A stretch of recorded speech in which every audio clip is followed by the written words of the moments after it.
بسم اللہ الرحمن الرحیم۔ ہم نے جب کسی کی تیزی و تراری، قابلیت، استعداد یا علمی قابلیت یا کسی اسکل کی پیمائش کرنی ہوتی ہے تو ہم اکثر اوقات ایک لفظ استعمال کرتے ہیں۔ اس سلسلے میں ہم ایک لفظ استعمال کرتے ہیں یا ایک ٹرم استعمال کرتے ہیں جسے ہم انٹیلیجنس کہتے ہیں۔ ہم اس موقع پہ کہتے ہیں کہ فلاں بندہ اتنا انٹیلیجنٹ ہے کہ اس نے اس چیز کو جلدی سمجھ لیا، وہ اتنا ذہین ہے کہ وہ جلدی پک کر لیتا ہے۔ فلاں اسٹوڈنٹ کی انٹیلیجنس لیول کمال کا ہے کہ وہ سب سے اس معاملے میں وہ اپنی کلاس میں سب سے آگے ہے، وہ دیگر معاملات میں کوئی آگے ہے۔ اس کے لیے نا ذہانت کی پیمائش کے لیے جو عام طور پہ لفظ استعمال ہوتا ہے وہ انٹیلیجنس، اور انٹیلیجنس کی پیمائش کے لیے یا اس کے لیے جو اسٹینڈرڈ بنایا گیا ہے اسے انٹیلیجنس کوشنٹ کہا جاتا ہے۔ اکثر ہم پیمائش کرتے ہیں کسی کی انٹیلیجنس کی، ذہانت کی، استعداد کی یا قابلیت کی، کس بنیاد پہ کرتے ہیں؟ صرف اس کی انٹیلیجنس کی بنیاد پہ کر رہے ہوتے ہیں کہ فلاں اتنا انٹیلیجنٹ ہے، ان بورن یعنی پیدائشی طور پہ اتنا ذہین ہے۔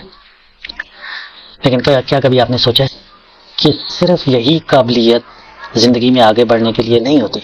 کیونکہ کہیں بھی زندگی میں صرف ایک پیرامیٹر نہیں ہوتا، ایک فیکٹر نہیں ہوتا، ایک ویریبل نہیں ہوتا، ملٹیپل ویریبلز ہوتے ہیں، ملٹیپل فیکٹرز ہوتے ہیں، ملٹیپل متغیرات ہوتے ہیں، چیزیں ہوتی ہیں جو انسان کی جو ان مختلف فیکٹرز پہ اثر کر رہی ہوتی ہیں۔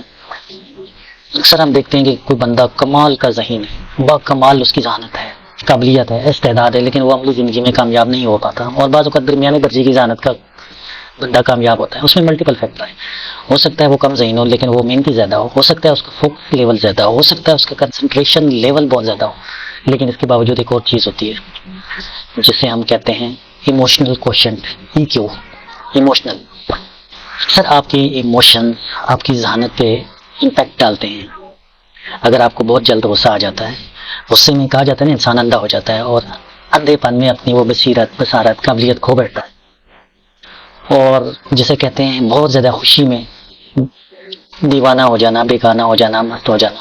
تو یہ ایموشن اثر انداز ہوتے ہیں، مختلف فیلنگ اثر انداز ہوتی ہیں۔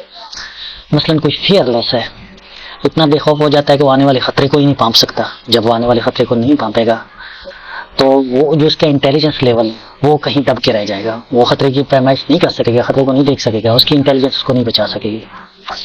اس کے بعد اسٹل ایک ادر فیکٹر ہے، ایک اور چیز ہے جس کو ہم کہہ سکتے ہیں کہ وہ بھی ہماری ذہانت پہ، انٹیلیجنس کوشنٹ پہ اثر انداز ہوتا ہے۔ وہ کیا چیز ہے؟ وہ رسپانسو کوشنٹ ہے۔ رسپانسز جو آپ کے مومنٹریلی رسپانس ہوتے ہیں، اسپونٹینیوس رسپانسز ہوتے ہیں، وہ آپ کے رسپانسز ریئیکشنز ہوتے ہیں۔ مثلاً جب ہمیں کوئی خطرہ ہوتا ہے، مثلاً کسی گرم چیز کو ہمارا ہاتھ چھوتا ہے تو اچانک پیچھے ہٹ جاتا ہے، اس سلسلے میں ہمیں سوچنے کی ضرورت نہیں پڑتی، ہاتھ قریب گیا، ہلکی سی حدت محسوس کی، ہمیں پتہ ہی نہیں ہوتا، ہاتھ پیچھے چلا جاتا ہے، ہم پیچھے چلے جاتے ہیں۔ تو یہ اس لیول کا ہوتا ہے کہ آٹومیٹکلی اسپونٹینیس ہو جاتا ہے۔ تو کچھ لوگ ایسے بلا کے ذہین ہوتے ہیں جس کے لیے ٹرم استعمال ہوتی ہے اردو میں بلا کے ذہین، ایکسٹراآرڈنری، سپر انٹیلیجنٹ۔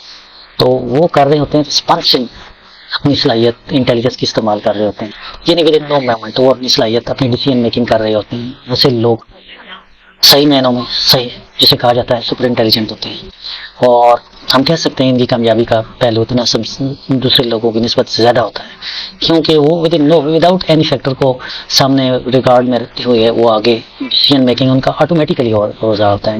یہ آپ سمجھ لیں کہ جس طرح آٹومیٹک گاڑی چل رہی ہوتی ہے تو وہ ان کی ذہانت آٹومیٹک چل رہی ہوتی ہے، اور یہ ہر وقت تو نہیں ہوتا لیکن اکثر و بیشتر ہوتا ہے۔